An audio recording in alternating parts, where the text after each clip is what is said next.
Hello, all.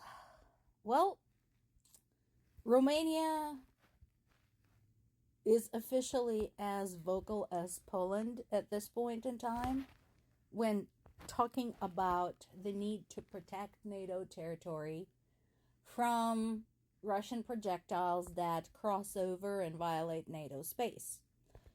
They seem really upset.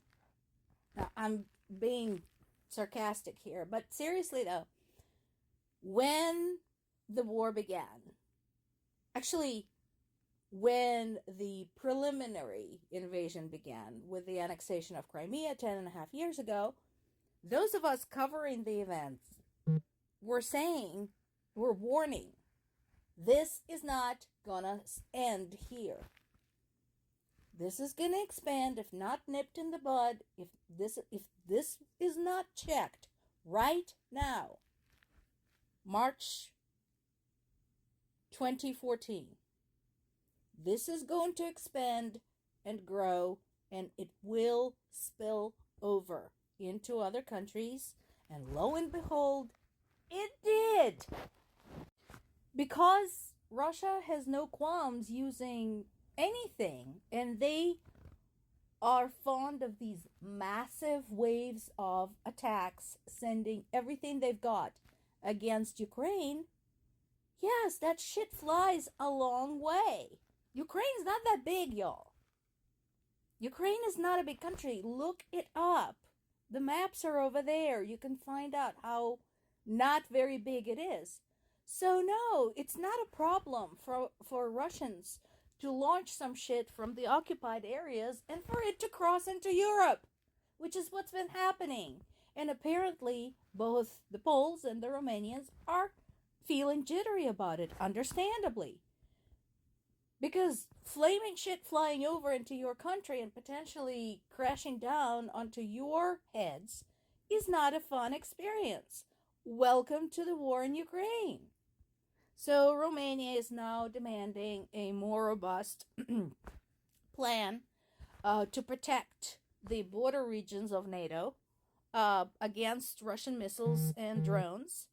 And we'll see where that goes. Meanwhile, Romania decided not to wait and started beefing up its own defenses.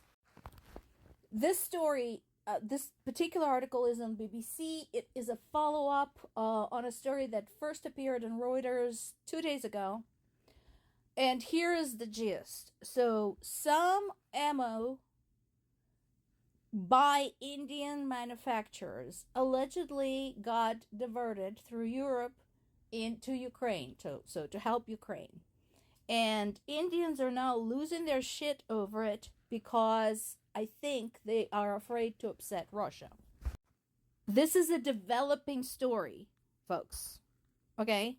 So we don't know exactly what happened yet. We are still finding that out. But my question is, India, why would you mind so much if some of your ammo went to Ukraine? Yeah, I know you went and played footsie with Russia. I know you have ambitions of peacemaking between Russia and Ukraine. But after Russia had lured some of your men under false pretenses to serve in the army and then use them as cannon fodder at the Ukrainian front, pick a fucking side. Pick a side. Have some fucking balls. This is from Kiev Independent. Yeah, so this is from a Ukrainian source. There's now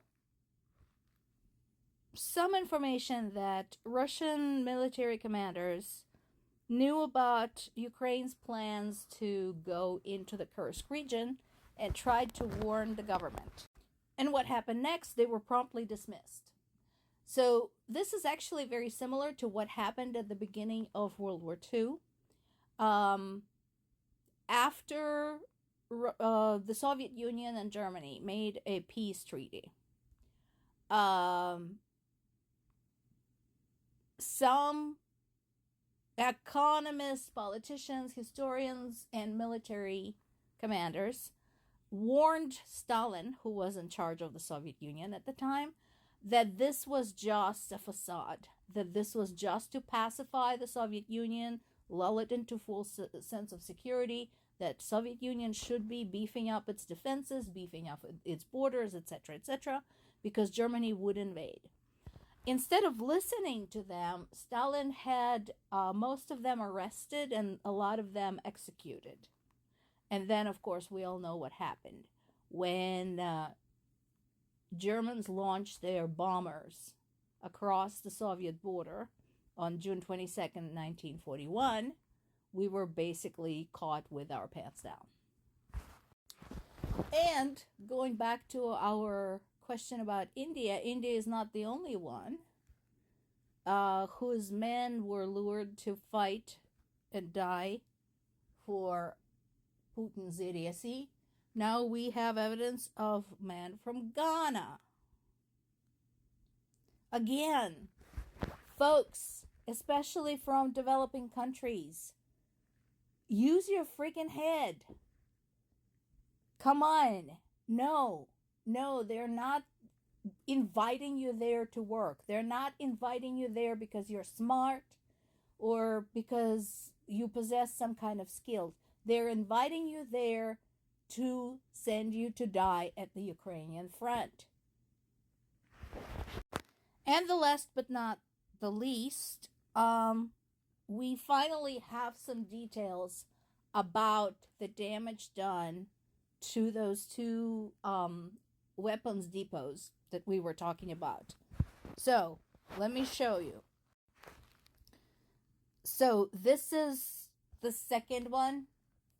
So, we're starting from the second first. And this is how the map works. So, the red dots show what was completely destroyed. The yellow dots show what was damaged. And the blue dots show what basically remained intact. So, for this one, 67 warehouses were completely destroyed, so 64.4%. 12 more were damaged, 11.5%. And 25 were intact, or 24%. So, approximately 75% of military storage base number 23 has been either completely eliminated or severely damaged. Okay, so this is the second one. This is the Torpets. This is the one that registered as an earthquake. Okay, so again, red dots show what has been destroyed. 90 storehouses, or just under 65% of what was there, has been completely destroyed. Yellow dots show what was damaged. So that's 34 storehouses, or 24.5%. And then what's left is 15 storehouses, blue dots, or 10.8%. So basically 90% of this particular military storage base is either destroyed or seriously damaged. That does not include, between those two, the huge explosion we saw. That was a separate thing, of Korean missiles that blew up sky high. So that's two major military storage bases in 1 week. Well done, folks.